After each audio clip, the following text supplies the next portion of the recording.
Good morning, good afternoon. Carrie Robertson Meyer, 4401 Gulf Breeze Boulevard. I'm here to talk about the proposed annexation.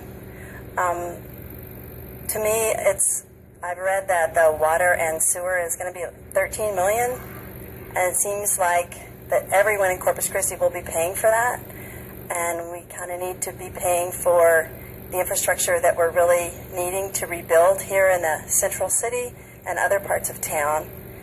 So to spend $13 million for the benefit of a few and put it on the backs of everybody else seems unfair to me.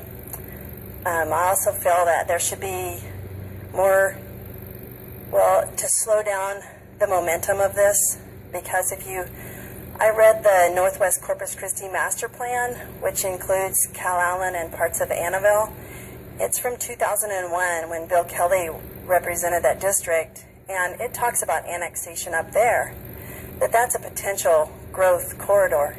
So that one hasn't been looked at, and that has been vetted, approved by City Council as an area where we could grow and annex.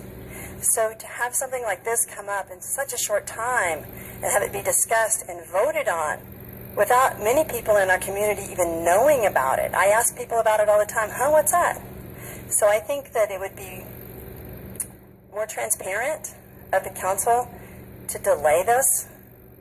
And another reason is because some people are talking about the impact to the Navy. And I wonder, where's the Navy? Why aren't they here talking about it if it's such an impact to them? And I have a friend or an acquaintance who's really high up in the Navy, and he told me that the Navy has been in negotiations with Apex Wind for a year and a half, and they're nearing a memorandum of understanding. They're solving all the issues, and that they will release that at the beginning of next year, at the beginning of 2015. So I would suggest that you delay this annexation and wait to really hear from the Navy before we use the sky is falling as an excuse for costing the taxpayers a heck of a lot of money. Thank you. Thank you.